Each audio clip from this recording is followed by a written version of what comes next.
What I'd like to do is introduce you to Troy Haines from theSPACE, turning ideas into reality. And today's presentation is all around innovation. And Troy is going to be sharing his 7 steps around innovation and how to get started. Troy and I have known each other for how long, Troy? Probably must be years, 4 years, 5 years. Yeah, about 4 or 5 years ago we met. And Troy's the founder of theSPACE, but also Troy's had a number of his own successful businesses, sold them, and is currently operating 3. So without further ado, I'm going to hand over to Troy, and we'll be bouncing some ideas off each other. But this is going to be Troy's shenanigan. This is going to be your thing. So there we go, Troy. Thanks, Sam. I appreciate you handing the reins over. Really excited to present. I've got a lot of information to get through, so I'm probably just going to jump right in. But I did want to start by saying that the space that I'm working in, working with entrepreneurs and helping them turn their ideas into reality, is what I think I was born to do. I just love it. I'm an ideas person, and I often struggled at how to get traction with your ideas. How do you turn them into money? Because at the end of the day, that's what it's all about. So for the last say 2-3 years, I've been studying the science and the art of actually turning ideas into reality, and that's the opportunity and the privilege I have with sharing with you tonight. And I am writing a book. It's called The Rockstar Entrepreneur: 7 Steps to Turning Your Ideas into Reality. It's going to be released later in 2014, based around the framework, which is, it's a little bit skew-whiffed here, but 7 steps. So helping you as an entrepreneur identify what it is that's important to you, and then through idea screening, opportunity development, proof of concept. These 4 steps here we're going to talk about in quite a bit of detail tonight, but then moving on to planning, pitching, capital raising, and growth. But I am aware that most of you, as Sam's clients, are already in business. So I wanted to talk to you more about from an innovation perspective, and looking at innovation, so innovation from within existing businesses, or turning ideas into reality from within existing businesses. And one of the benefits that you have is that you have the ability to leverage the cash flow that you have from your existing business, which is really, really important, and really, it just helps, and you'll see why as we move through the presentation. But looking at innovation, I wanted to lump it into 2 core areas, and there's incremental innovation and there's also radical innovation.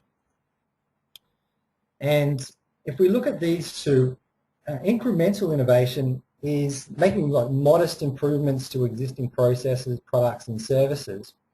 And it could be something as simple as automating a workflow or improving a website to make it more self-serving. And these are some of the sort of incremental changes that you've already been doing with Sam. So you've already been doing incremental innovation with Sam. What I wanted to really focus in on tonight, though, is more of the grandiose stuff, which is the radical innovation, which is like coming up with completely new products or processes in response to a market need or problem, or changing the whole way an organization operates. And as you can see on the screen, there's some definitions that help define the 2.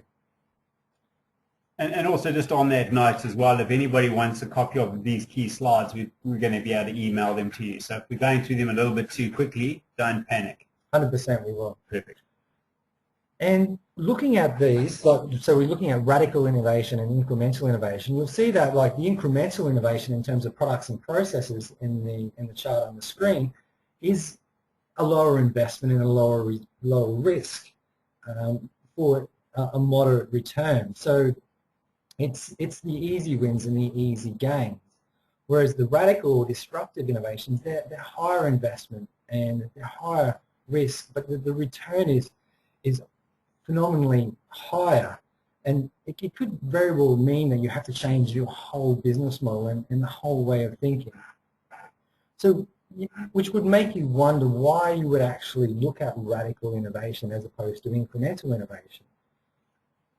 So why bother? So you're already ahead of the game working with Sam and doing the incremental innovation. Why bother looking at the radical innovations or the disruptive? Well, why you would bother is because the world really is changing around us, and what is the status quo today is not the status quo tomorrow. Like, various industries are being transformed essentially overnight. On the screen, you'll see a number of different ones, like from the travel industry. No longer, well, less are we restricted to going into a travel agent to book our travel. We can do it essentially all online. And websites like Stays actually allow us to book investors' apartments without actually even going through a hotel themselves. We can actually book directly with the owner of the apartment, and we're seeing that trend more and more. Photography, that's changed. Kodak sort of missed the boat on that. The music industry changed. iTunes helped, and the file sharing companies, they changed the music industry. And music industry changed again with Spotify. Spotify is allowing you to download music essentially for free. So it's constantly evolving. Music industry, horse and cart, throwing that in there, that was once leading edge technology, but obviously it's being bypassed. There was actually a picture I saw where a horse was getting into a horse box in a trailer, and it's got "well played, horse, well played." Things have changed. Yep. 100%. Like Nokia, they missed the boat. They got bypassed, and they're hardly a contender in the mobile phone arena at the moment.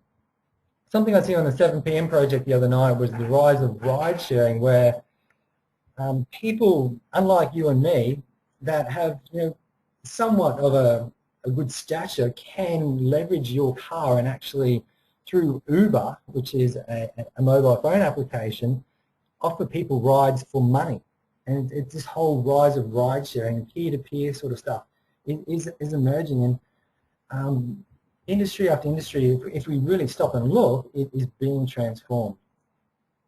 There's a little video here. I'm not actually going to play the video, but I would encourage you to go and check it out on YouTube. Just go to YouTube, type in disruptive entrepreneurs and interview with Eric Ries at a time that suits you. I encourage you not to do it right now. But Eric Ries is he's the author of The Lean Startup, which is kind of like one of my Bibles that I adhere to. And Sam, you've read The Lean Startup? It's a great book. Really, really good.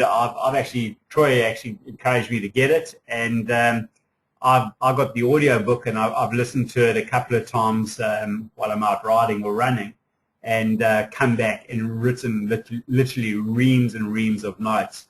And it is a good way of thinking around any new business idea, whether it's in your existing business or a totally new business. So definitely would recommend that. So Eric Ries is considered one of the authorities or the godfathers of innovation. He's the go-to person when big business say, look, we need to innovate. Who do we go to? We go to Eric Ries. And what he's sort of suggesting in this video is that all businesses at all levels, we need to innovate or essentially die. So, and just to confirm on that, Troy, when you're talking about innovating, it can be radical, but it can also be incremental. But we need to be growing the whole time, either growing or dying. Yep. Absolutely. If you're not doing the incremental stuff, well, then you're already toast, I think. So by taking on and working with someone like Sam, is you're doing what you need to do. But what I want to encourage you to do is make some time to actually think about the radical stuff as well. And we're going to get into actually how to actually do that, because it really is a worldwide phenomenon. We're moving into this wireless world where people like this guy, this young kid with $1,000 on his credit card and access to an internet connection, are creating businesses by leveraging social networks, by leveraging online products that are free, and they're creating products that these large corporations have built, and businesses like you have created, and they're doing it far more inexpensively and ideally to a higher standard. And what's more, and what Eric Ries was saying, is that governments, what he's positioning is government's responsibility moving forward is to foster this entrepreneurial spirit and to make it easier for people to be able to do that. And we're seeing a rise in co-working spaces, incubators and accelerators. incubators and accelerators are programs like iLab, for example, in Brisbane, where they will give you $20,000 in funding to help develop your idea over a 3-month period. Not only that, they'll give you access to mentors that have done that, and also ongoing support through that period, desk space, that sort of thing. And it's a bit like what you're doing up here as well with the space, is creating that forum and place for people to be able to share ideas. Absolutely, and actually the exciting thing that's actually just happened is the space is working with iLab, and we've got 2 teams that are actually in this May accelerator. Wow. Yeah, so one of the team has received $20,000 in funding, and we're actually doing it remotely from Cairns, from the space. The other team, they didn't actually get the $20,000 in funding. They've got $5,000 in travel expenses. But what we're doing is we're working on this concept of how to actually run this accelerator remotely. So there's a real opportunity for the people of Far North Queensland to be integrated into this. And sorry, just Troy, on that one as well, is I've got some clients that are established clients that have actually received a large amount of money. There is funding available for innovation from government. There are certain funds available as well, aren't there? There are, and that's just recently changed. With the release of the federal budget, they've actually scrapped Commercialisation Australia and Enterprise Australia, Andrea Jackson, who she works for.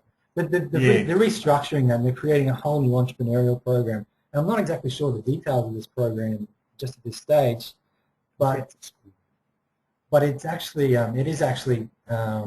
there are funds available, and there is going to be some support, particularly if you're in an established business, to help you innovate. And there is the R&D tax incentive as well, which allows you to, when you're in this R&D stage, to actually claim money back off your tax. Excellent. So what all this points to is that essentially no business is safe. We all need to be thinking about innovation, incremental innovation, but also taking some time for radical innovations. And what we did at theSPACE is recently we did a survey. We surveyed a whole host of existing businesses to identify if they were innovating and what their blocks were to innovation, and in particular radical innovation. And there was 3 core responses. The first one was time. They found that they didn't have enough time to actually innovate or to be thinking creatively and that sort of thing. And so with Sam's workshop, when's this workshop, Sam? That's the 12th of June. 12th of June? Yep. The time management, like really getting in and owning that is going to be like taking back that space so that you can, taking back that time so that you can be thinking more creatively. And so just to go on to that, Troy, what you're saying as well is people actually need a scheduled time for innovation. It doesn't just happen organically. You need to set aside thinking time. It could almost be saying in your default diary, thinking time. Absolutely. Carry a little ideas book around and think. And look for those opportunities, because opportunities are essentially everywhere, and if you're not taking advantage of it, somebody else that is doing this work will be. Yeah. The other one was not knowing what to do, or the fear around actually trying and failing, and that's a very real fear. Like it used to be that people encourage you to create these huge, big, elaborate business plans, and essentially they don't work, and it really is quite an art to actually doing that. So I'm excited to actually share the steps that how to actually do it more effectively. And the third one is money. The shortage of money. And just on that one again, in terms of money, and I know you're going to go through it with the steps and stuff, but yep. Almost if you've got a good idea and you've gone through particularly the 4 steps that you're going to show us, getting access to capital isn't that hard. Yep. I suppose there's no shortage of ideas. It's the actual testing the ideas and going from there. So that's not really a reason why people wouldn't do it. Well, there is money available once you've actually got it to a stage where you've got a proof of concepts, and we'll leverage into that now, like using startup techniques to essentially de-risk radical innovation. As we've seen from that chart earlier about it is high risk, but it's also high return. What I want to do here is show you that it doesn't have to necessarily be high risk.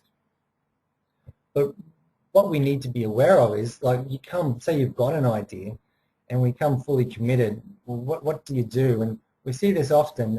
I see it often with people not knowing what to do, and they're spending money in all the wrong places. And there's a thing called the valley of death, where we see a lot of innovations die because you've got this idea and you jump off and start spending money, pouring your heart and soul into it, it's pouring all your time into it, and you don't get the traction that you need and get to a level of sustainability, and essentially innovations die in this valley of death. So these 4 steps that I want to show you now is how to actually get over that valley of death. How to essentially, if you do these 4 steps, and I've seen it, you can actually get to a proof of concept stage before you even really step into this valley of death, before you even start spending money. And I think that's so. There's 2 things there, Troy, that I'm picking up around the valley of death. Is people get excited about the idea, but then start doing the wrong stuff at the wrong time and spend huge amounts of money, run out of money, resources, or energy, and essentially the idea dies. I suppose the other thing for people on the call tonight is it can also be a distraction. So you spend a lot of time on something, but not going through these steps, you end up wasting time, which is essentially wasting money. And it can be a distraction from your existing business. So That's right. That starts performing poorly as well, and you make bad decisions there. So it's understandable why that fear does come up. So what we're going to do is go through these 4 steps, and to ideally get you to that holy grail, that sustainability on the other side of that valley of death, that proof of concept, that product market fit is what we're actually looking for. And as we can see here from the startup financing cycle, once you get to that other side, the other side of the valley of death, when you've got that proof of concept, well, you're essentially investment ready. And if that's what you're choosing to do, is seek investment and grow your business, well then it's at that stage that you are investment ready because you've de-risked a lot of it. So can you just explain again, maybe miss something here, around what exactly is proof of concept? So just a bit around that, or am I jumping ahead? No, that's okay. We can talk about that. So proof of concept is where you've got your product or your value proposition, and you've got the customers that are buying it. So you've actually got you've identified what the market needs. You've developed this product, and now they want it. So there's actually a demand for your product. So you've identified a need. You've come up with a product. But so many of the times people fail at that point because people don't want it. They may need it, but they don't want it. Would that be the distinction? 100%, yeah. So you've got a product that customers actually want and are willing to pay for. So you've got that product market fit. Great. Excellent. Love it. So let's look at the use step. And these are, again, 4 steps that you can essentially do before you start spending money. And it just helps to be clear on. So from your perspective, free up your time. Sam's seminar on the 12th is going to be invaluable. Like, you want to free up some time so that you can, have your ideas booked, to start thinking creatively, start looking for opportunities, because essentially if you're constantly filling your day with stuff that needs to happen in your existing business, well then you're not going to have the opportunity to have those insights about opportunities that are coming by. Nice, yep. And also, like, being clear about what it is that you want to create. Do you want to create a lifestyle business, or do you want to create a high growth business? And they're very, very different. Like, lifestyle business is more of the business that, you've got a business, and it's more of the potentially a model that Sam's been working with you on, where you've got a business that essentially works without you, and it's got a dependable cash flow, that sort of thing. So I suppose what I talk about sometimes is there's 4 doors. You can build a business to sell it. You can build a lifestyle business, so it fits around your lifestyle. Build a business to replicate it. Or a practice. And what you're talking about here, particularly around innovation, is some people go in really hard, and their end goal is to sell it for a lot of money and then buy the yacht. But it's more like a marathon. It's flat out, full on. Where the lifestyle business is nurturing a business that gives you the lifestyle that you want. It's more of a longer term thing. Would that be right? Absolutely. So the lifestyle is longer term, and so you create wealth slowly, whereas high growth businesses, you're looking for an